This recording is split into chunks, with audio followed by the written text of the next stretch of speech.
Hi, and welcome to A Journey Beyond Business as Usual, a series helping you to slow down to speed up.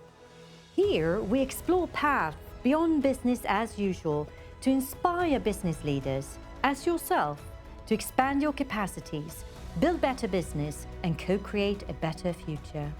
This is the Journey Beyond Business as Usual. I know that you had a conversation with a roundtable of CEOs yesterday, CEOs and CFOs in Copenhagen. I'm really curious what you talked about and what was on their minds. So I had a wonderful time in Denmark and Copenhagen, and I had two different roundtables, and it was very interesting to hear, the beauty of doing a roundtable is it's really this intimate environment where you get to really hear each other and kind of, I said we open the hive mind, so people kind of really get to brainstorm with each other. And if I had to say a single word that everyone was talking about, of course, people were talking about their own particular situations, but every single leader was talking about the pain of uncertainty. So what's going to happen with AI? What's going to happen with the financial markets? How do we retain employees? How do we engage people? A lot of the leaders were talking about kind of the rise of emotion. I think there's a lot more attention to emotion. And some of the leaders are saying, yes, we think it's important to have emotion, but sometimes it feels like there's too much emotion at work and we don't know what to do about it. So you can see that in all of these situations, the underlying energy is this energy of uncertainty.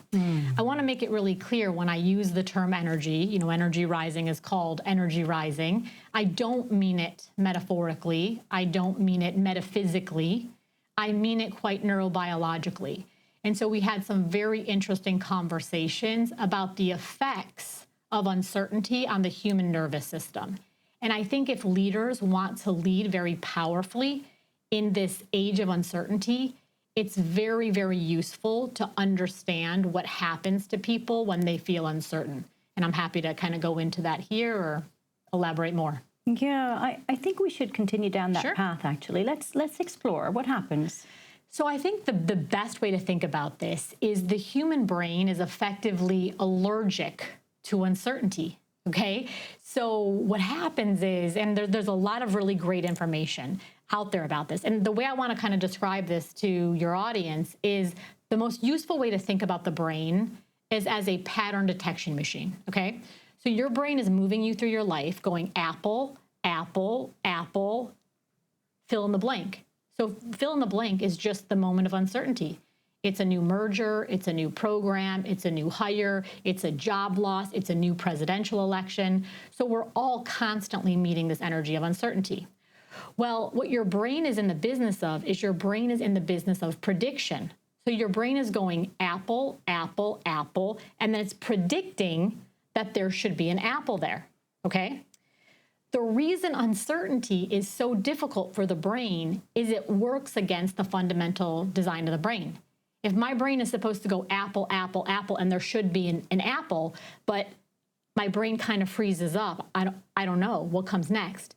This is very difficult for an organ whose fundamental function is prediction. Is this making sense the way I'm describing it? Absolutely. And what's important to understand is that this isn't about being weak, or there's certainly no shame here.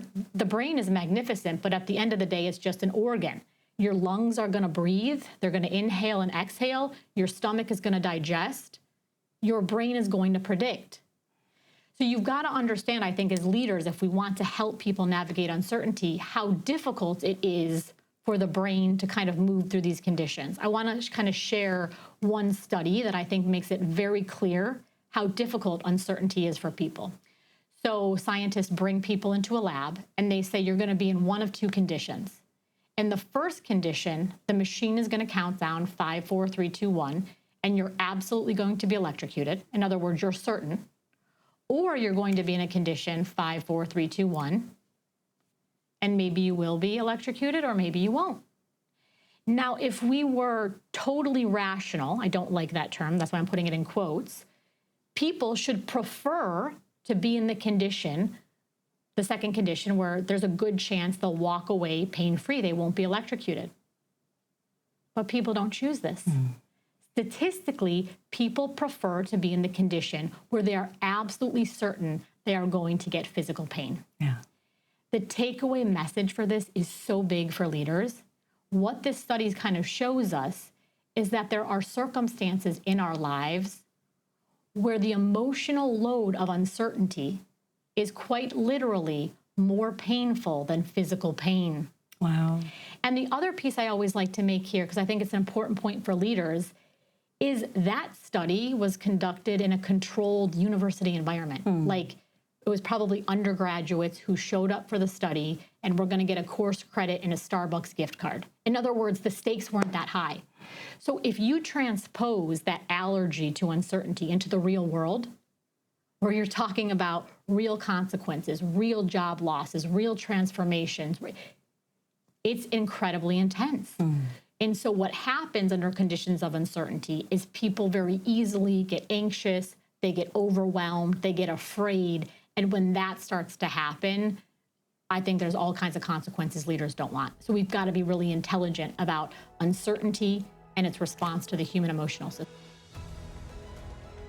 Visit ElisabetLagerstedt.com to continue your journey. There, we explore paths beyond business as usual to inspire business leaders as yourself to expand your capacities, build better business, and co-create a better future. You can also sign up for the newsletter to learn more. Thanks for being part of the journey beyond business as usual. If you found this interesting, please share it. Thank you.